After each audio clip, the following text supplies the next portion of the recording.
played against him a good few times. Very big guy, a lot bigger than me, but a very physical player, and he was the person that I really wanted to be and aspired to be, and now he's coaching the country, he's done very well. He's the guy I love. Let's ask him the difficult question, shall we? Who's going to win the World Cup in a few months' time? I think England will win the World Cup. Are you sure? Well, I think if they play well on the day, England could do it. I think we've got some really good players and some good young players coming through. So, I don't know about who inspired me, but the reason I actually started playing was only because my dad used to play rugby, and I used to just go along and watch and thought it looked quite fun. So I actually started at Thurrock Rugby Club. I see some of you over here. I play for Thurrock now, and yeah, I'm just going from there really, and hopefully I'm going to California with the England under-20s next month to play in the Nations Cup, so that should be a good experience, and hopefully some of you will do the same one day. And you can go down and watch Emily play Thurrock every Sunday? Question. Yeah. Great question. I'd say it feels very nervous before a game of rugby, because it's a contact sport. You have to prepare your body ready for tackles and to be tackled yourself. So you get butterflies, and but once the whistle kicks off, that all goes, and it's great fun to get stuck in to tackle people. Score tries and run with the ball and things. It's great fun. Michael, what was it like at first international in change rooms? Nervous? Very nervous, but a lot goes into the week before a game. A lot goes into preparation. So you go into the game confident, but nervous. But nerves to have a whole body, but it's a good feeling. But it was worthwhile. Oh, sorry. Yeah. Who would you say the best rugby player in England is? Best rugby player in England at the moment? Well, Jim has given up. He's retired, so it's probably these two. Equal. Come on, answer that. Who's the best rugby player in England? It's very hard because they're all playing different positions. My answer would be Chris Ashton. Yeah. Michael? It's a hard one, that. Toby Flood, maybe? So you can play it well? Toby Flood, no, you're better than this. Emily, who's the best rugby player in England? Female? Katie McLean?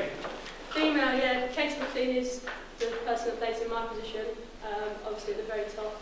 But I'd say the best female rugby player in the world, not even just in England, is Maggie Alfonsi.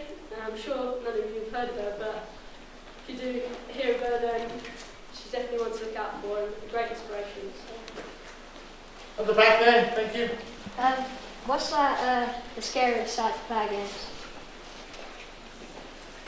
It's going to be the All Blacks. Do you want to answer that, James? Yeah, I mean, in the Premiership competition, I'd say it would be Leicester Tigers playing at Leicester, because it's a really fierce place to go and play. They're all very big and very physical team. And it's always one of the toughest places to go and play, because they didn't very often lose there. So that was one of the hardest places. Rugby, have all played for various England rugby teams. I'm going to ask Mr. Henderson, who's deputy teacher at a local school, to just say a few words about Jim, and then I'm going to ask Jim if he will officially cut the street. Thank you. Thank you, Miss Hughes. It's wonderful to come up to Horndon. Of course, I used to live here, so it's a particular pleasure today. And I've come on behalf of the James Walsh Academy, for whom I work a lot of the time. We take lots of famous people to schools all over this country and all over Wales. It's been a wonderful day with these youngsters to bring 3 England rugby players. Emily plays for England under 20. Michael has played for England under 16, under 18, under 20.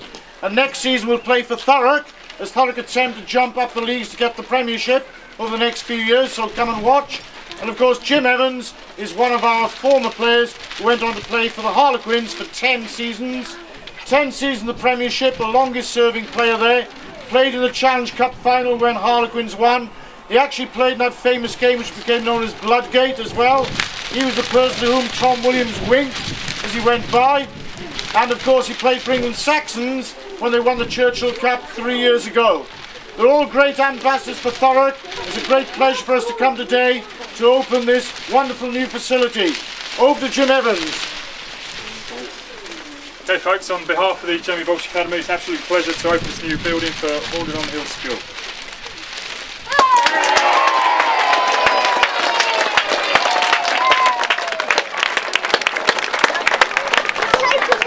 If any parents would like photographs with these people, please pop in. Jim, you're at Hasselbrook this morning, you're at Horndon on the Hill.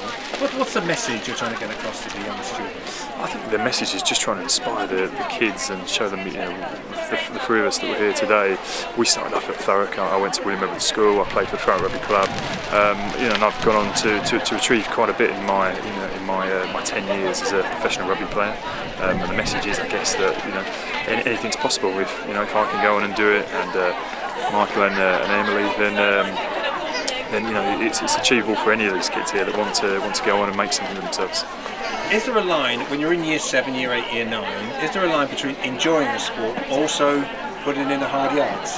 I think so, yeah. I think, well, 7, 8, 9, I think it is all about enjoyment. If you enjoy it, then you will put something into it. So I think for coaches out there, certainly the most important thing is that the kids enjoy it. So if they enjoy it, they want to come back week in, week out. If they're not enjoying it, then they won't. So the enjoyment first, but then I think once you get to the older age groups, when you get to sort of, 16, under 16s, under 17s, then you start to think about, really putting in some work, putting some size, because that's the sort of age that you can do some weights and you can physically develop and change a lot more.